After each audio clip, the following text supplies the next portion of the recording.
règne de Dieu s'est approché de vous. S'approcher, c'est l'un des gestes que Dieu préfère pour se révéler aux hommes. Les Juifs, nos frères aînés dans la foi, en ont fait avant nous l'incroyable expérience.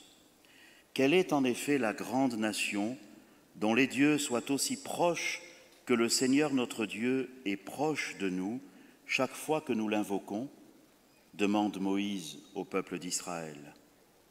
Et d'Isaïe à Jérémie, en passant par tous les prophètes, cette proximité fidèle et exigeante sera sans cesse rappelée au peuple de la première alliance. C'est ainsi que la foi des chrétiens, greffée sur l'olivier franc de la foi juive, a interprété le fait inouï de l'incarnation de Dieu en Jésus-Christ comme le signe d'une proximité poussée à son paroxysme. Celui qui voulait se faire proche est allé jusqu'à devenir l'un de nous, afin que par lui, nous puissions nous aussi nous approcher de Dieu. Saint Irénée dira que Dieu s'est accoutumé à notre humanité pour que nous puissions nous accoutumer à sa divinité. Et que c'est profond, ça. Que ça nous caractérise comme chrétiens. Pour en avoir étudié quelques-unes, je ne connais pas d'autres religions qui osent dire cela. Que Dieu s'est accoutumé à notre humanité pour que nous puissions nous accoutumer à sa divinité. Le Très-Haut, ne quittant pas sa transcendance, est aussi devenu le tout proche, en tout semblable à nous, excepté le péché.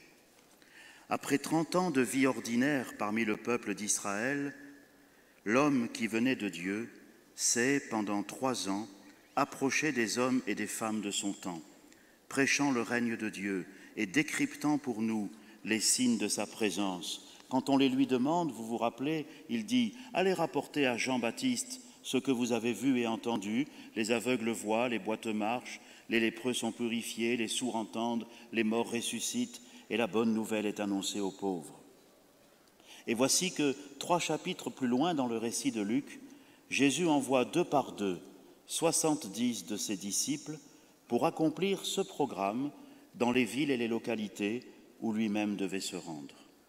Et qu'ils soient accueillis ou non, vous l'avez entendu, leur message sera le même. À travers nous, le règne de Dieu s'est approché de vous. Ne cherchons pas plus loin, chers amis, la sublime et exigeante vocation de l'Église. Elle consiste à se tenir au service de l'amour dont Dieu aime le monde. Dieu a tant aimé le monde qu'il a donné son propre Fils, écrit saint Jean. La vocation de l'Église, la décentre d'elle-même.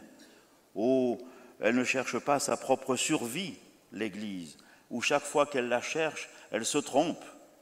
Ce qu'elle cherche, c'est d'être au service de l'amour de Dieu pour le monde.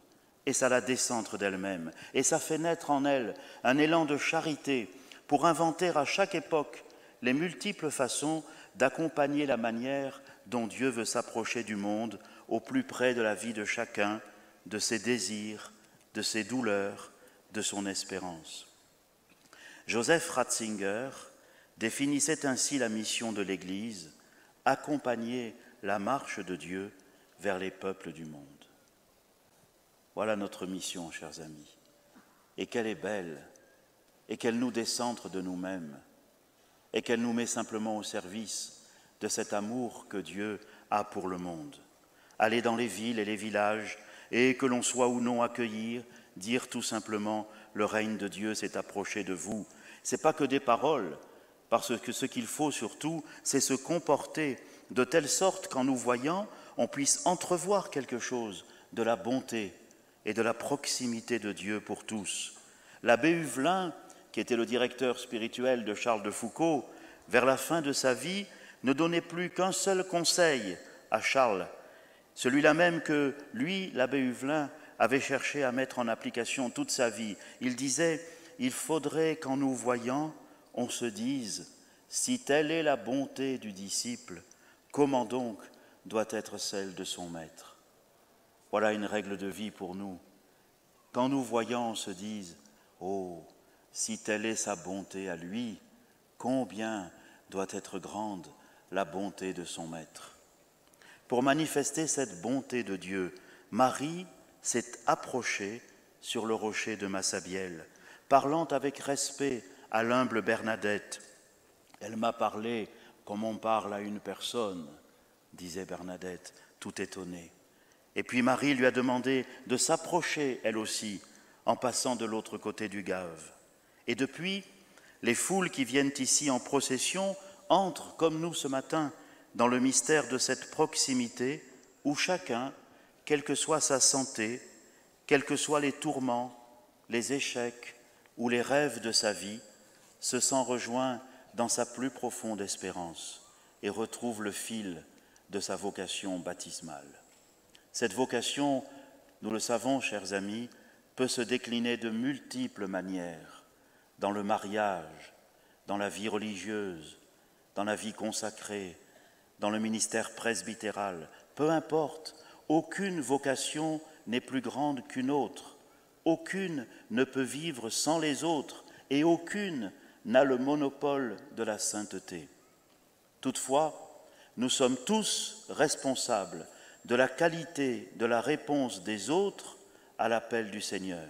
Et nous devons, comme Jésus lui-même l'a demandé à ceux qu'il envoyait en mission, prier le maître de la moisson d'envoyer des ouvriers à sa moisson. Si vous le voulez bien, nous aussi, frères et sœurs, demandons ce matin au maître de la moisson d'envoyer aujourd'hui encore des ouvriers pour sa moisson. Lorsque prendra fin notre pèlerinage sur la terre, nous serons surpris de découvrir combien de personnes, connues ou inconnues, au ciel et sur la terre, auront prié dans l'ombre pour nous tout au long de notre vie, pour que nous puissions faire fructifier nos talents et accomplir la vocation que le Seigneur nous avait confiée. C'est le grand mystère de la communion des saints qui porte chacune de nos vocations personnelles. À Lourdes, nous en faisons concrètement l'expérience quand nous comprenons que la prière des personnes malades et alitées porte souvent la mission de l'Église bien plus encore que l'activisme des personnes dites valides. Vous, les hospitaliers, vous êtes aux premières loges pour éprouver l'étonnante puissance de la prière dans la communion des saints, cette foule immense de témoins dont parlait tout à l'heure l'Épître aux Hébreux. Par la délicatesse de vos gestes, par la disponibilité de votre présence et surtout par l'humble témoignage de votre foi, continuez à exprimer la proximité du Seigneur auprès de tous ceux qui souffrent. J'ai été très ému hier soir à la grotte, quand vos responsables, à genoux devant chacun de vous, vous ont lavé les pieds et vous ont ainsi indiqué le chemin de votre mission. Chez de nombreux jeunes que je côtoie à Marseille, j'observe qu'ils ont souvent compris d'instinct que c'est en passant par la porte du service des pauvres, en se rendant proches d'eux, qu'ils ont le plus de chances de trouver le chemin de la suite du Christ et du sens de leur vie. Et c'est pour eux la source d'un immense bonheur. Et je le vois ici chaque jour depuis le début de notre pèlerinage, dans les yeux des jeunes que je croise et qui ont bien conscience qu'en servant les autres, que ce soit à la popote ou auprès des malades ou au pélé mosaïque, en brancardant, au service de la liturgie et dans bien d'autres services de ce pèlerinage, ils ont bien conscience que certes, ils donnent beaucoup, mais ils reçoivent encore plus. Nous le voyons dans vos yeux, chers jeunes, et ce matin, nous voulons vous remercier et vous encourager. Le secret du bonheur, c'est d'être là où Dieu nous veut. Bernadette l'avait bien compris en se comparant elle-même à un balai que l'on replace derrière la porte après s'en être servi. Le secret du bonheur, c'est d'être là où Dieu nous veut. Et le signe du vrai bonheur, c'est que l'on sent grandir, malgré toutes les pesanteurs et les fragilités de notre histoire, la promesse d'un accomplissement de soi, d'un développement humble et joyeux, des petites capacités qui sont les nôtres, des quelques dons que l'on a reçus, des solidarités et des amitiés que l'on a plus ou moins bien tissées et des fragilités que l'on apprend à assumer. Et cela, non pas pour nous-mêmes, pour notre réussite, oh non, mais pour que s'accomplisse la vocation de l'Église, être comme le levain dans la pâte, le levain des béatitudes et de l'amour fraternel, afin que le pain du royaume puisse cuire lentement et être enfin partagé.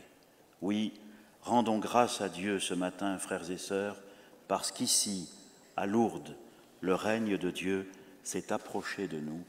Amen.